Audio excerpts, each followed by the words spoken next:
아니겠습니까? 여기에 모인 한 분 한 분의 에너지가 모여서 그 누구도 해낼 수 없는 위대한 일들을 시작한 것입니다. 그 누구보다도 가장 중심에 서서 싸움을 이루고 윤석열 대통령이죠. 부정선거를 통과하기 위해 중국 간첩을 잡아내기 위해 반국가 세력을 일거에 척결하기 위해 목숨 걸고 기업령을 선포했고 그것이 우리를 깨운 것입니다. 그런 의미에서 우리의 자유의 아이콘, 주권의 아이콘, 정의의 아이콘 윤석열 대통령을 영원할 것인데 제가 윤석열 할 때마다 저와 동시에 외쳐주십시오. 알겠죠? 윤석열! 윤석열! 윤석열! 윤석열! 윤석열! 윤석열!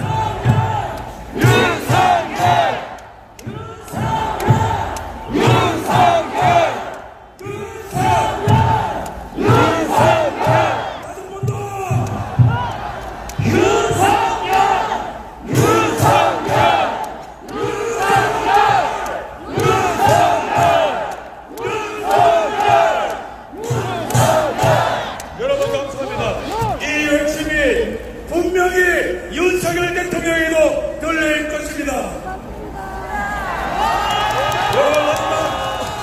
여전히 저희는 만족을 모릅니다. 왜죠? 여전히 탄핵이 지각 안 됐기 때문이죠. 우리는 끝까지 싸울 것입니다. 우리는 이길 때까지 싸울 것입니다. 그렇다면 이 탄핵 사건 오늘 우리는 대통령 탄핵 지각을 위해서 싸워야 됩니다. 하지만 동시에 이 싸움의 두 번째 의미가 무엇입니까? 어떤 나라에서 살인다는 거예요? 여러분, 이재명의 대한민국 원하십니까? 윤석열의 대한민국 원하십니까? 여러분과 전시의 직승을 위해 팩트를 말씀드리겠습니다. 여러분, 이재명의 대한민국이 되면 어떤 현상이 나타납니까?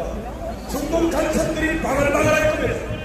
여러분, 전 세계에 중국의 선전을 위해서 불러져 있는 공자학원이 전 세계에 흩어져 있는 것이죠.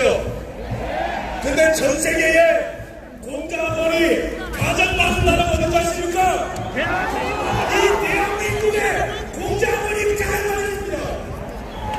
중국의 감히 이 멋진 나라 대한민국을 소통하기 위해서 이런 머리 같은 행동을 하고 있는데, 근데 민주당은 뭐 했습니까?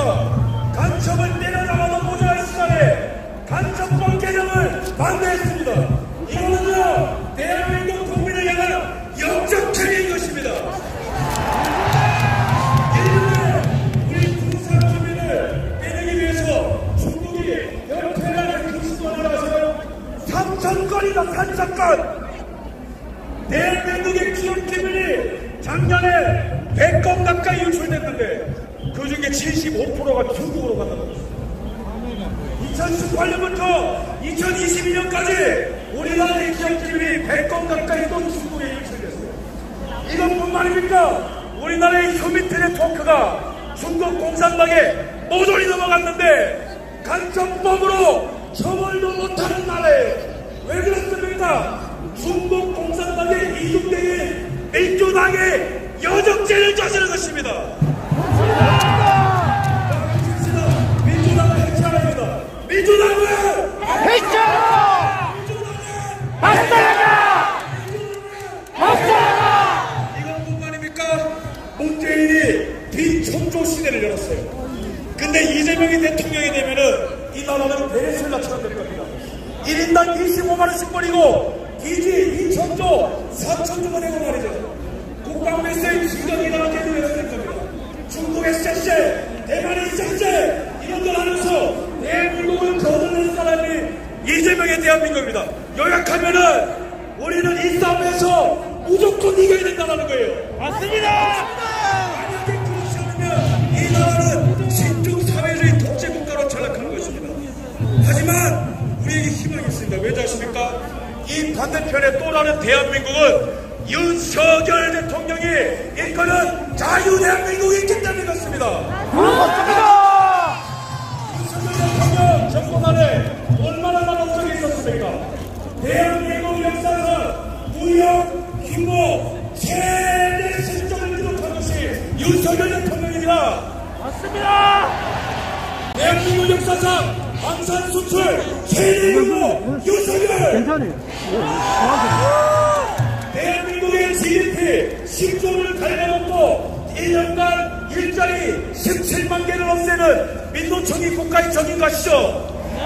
근데 윤석열 대통령 피 흘리면서까지 민노총과 싸워서 무려 조합원 숫자 22만 명 제거! 그다음에 원전 정부를 통해서 한미동맹 강화!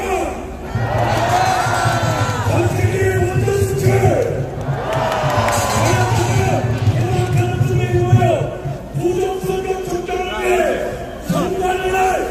뜨거운 지금으로 목숨 걸고 계획을 선포! 그러면 이렇게 보이고 있습니다. 좌나우냐가 아니에요. 대한민국이냐 대한민국입니다. 생존이냐 죽음이냐입니다. 하지만 우리가 내가 갔으면 힘들었겠죠. 그러나 여기 있는 왜 언론도 우리 편이야, 수사기관도 우리 편이야, 정당도 우리 편이야, 사법부도 잡아겠어요. 하지만 우리에게 남은 가장 강력한 힘, 그것은 바로 여기 모여있는 애국 시민 여러분이 있기 때문에 우리는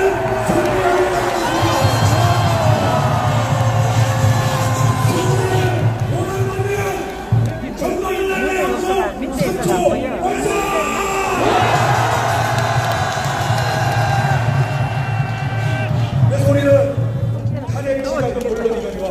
박성훈님 감사합니다.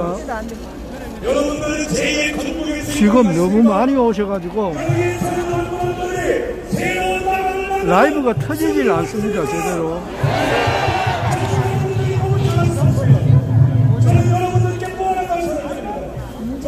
무대 쪽으로 갈 수가 없습니다. 너무 복잡해서. 가봤지만 미국의 마가 문건보다 더 뜨거운 현장이 바로 여기 대한민국 대구입니다. 그러면 우리는 어떤 나라를 만들 것입니까? 진실이 승리하는 나라 원하십니까? 법치가 승리하는 나라 원하십니까? 자유가 충만한 나라 원하십니까? 여러분, 이 100년간의 전쟁해 보시죠. 이 나라는 원래 지금뿐만 아니고요, 100년 동안 거짓과 진실의 싸움이었어요. 6.25 전쟁 때는 어떤 거짓말이 있었습니까? 지금도 메란젤이 말도 안 되는 거짓말이 나시죠? 6.25 전쟁 때는 어떤 거짓말이 있었냐면 이승만 대통령이 한국을 버리고 일본으로 도망갔다는 거짓말을 김일성이가 그런 거짓말을 했습니다. 이승만 대통령이 도망갔습니까? 끝까지 싸웠습니다. 우리도 끝까지 싸웁시다. 박정희 대통령이 선언할 때 저 민주당이 당시 어떤 거짓말 했습니까? 박정희가 철강을 팔아서 부자들한테 나왔다, 경부고속도를 뚫어서 나라를 동쪽낸다더라. 당시에는 거짓말이 가르쳤습니다. 하지만 박정희 대통령 포기했습니까? 아닙니다. 끝까지 싸웠습니다. 맞습니다. 우리는 끝까지 싸웁시다. 그 다음에 끝이 아니에요. 이명박 대통령 때 광우병 사드 전장판 튀겨진다는 괴담 모조리란 거짓말이에요. 끝이란 모조리 거짓말이에요. 이회창 후보가 대통령 출마할 때는 아들이 병력비리가 있다고 했는데 그것도 거짓말로 드러났는데 그 거짓말 때문에 대통령 떨어졌어요. 기억나시죠? 근데 이게 거짓말했던 어느 사람인지 아십니까? 오마이뉴스예요, 오마이뉴스.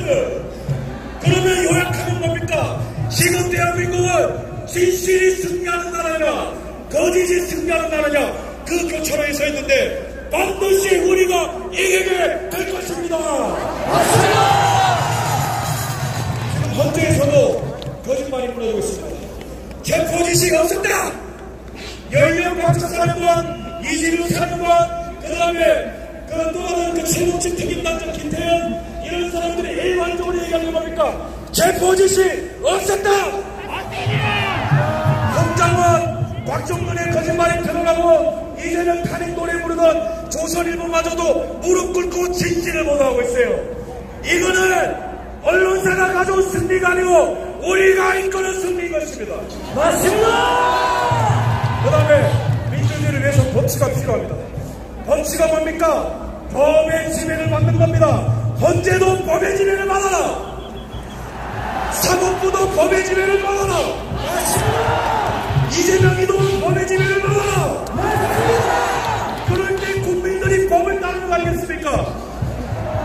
하지만 정과 사법 5개의 재판 12개의 혐의, 이 이재명이가 만약에 대통령이 된다면 대한민국엔 이제는 음주운전을 해도 무죄, 위조조사를 해도 무죄, 선거법 위반을 해도 무죄, 대륙소송을 해도 무죄가 되는 야만 천지가 되는 것입니다. 이거 말해야 되지 않겠습니까? 말해야 되지 않겠습니까? 그러면 우리가 승리하게 될 때에 법치가 진짜 내란범들을 처벌하게 됩니다. 우리는 진짜 내란범들을 처벌하게 되는 것이 법치의 회복인 것입니다. 부정선거를 저지른 자들이 있다면 사형을 하는 것이 법치의 회복인 것입니다. 중도 간첩이 관련되면 즉시 추방 또는 사형하는 것이 법치의 회복인 것입니다. 맞습니다. 맞습니까? 네. 진실과 법치가 바로 섰느냐는 누가 결정해 주는 것이 아니고 우리가 지금 여기서 결정하는 것입니다. 마지막으로 자유입니다. 이 나라의 자유, 낙동강 전투와 장진호 전투와 백선엽 장군의 희생과 그 다음에 70년대의 5.11 쇼크와 그 다음에 모든 어떤 금융 쇼크와 수많은 국제적인 위기와 대내적인 위기를 견디고 대한민국은 요리 없는 산업화와 민주화를 이룬 전 세계에서 가장 멋있는 나라요 21세기에 가장 멋있는 나라로 운명성의 대한민국이라 믿으시죠? 네! 전 세계인들이 우러러보는 자유의 상징이 된 거 아시죠? 네! 이제는 우리가 자유가 위협받는 때에 기회를 내기까지 싸워서 우리 후손에게 자유를 물려줍시다! 박정희 대통령의 명언을 소개하고 저는 내려가도록 하겠습니다. 박정희 대통령의 명언이 무엇입니까? 만약에 우리의 후손들이 박정희 대통령 시점에서 나온 거예요.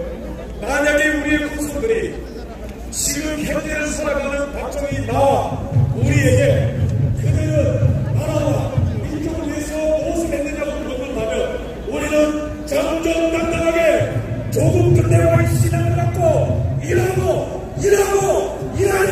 말하자라고 얘기했습니다. 그것처럼 우리는 어떻게 얘기해야 됩니까? 만약에 저와 여기 있는 우리 여러분들에게 미래의 후손들이 선배님들은 이 나라 민족을 위해 무엇을 하셨습니까? 물을 때에 우리는 당당히 얘기합시다. 후손들이여 우리는 싸우노라 당당하게 말합시다.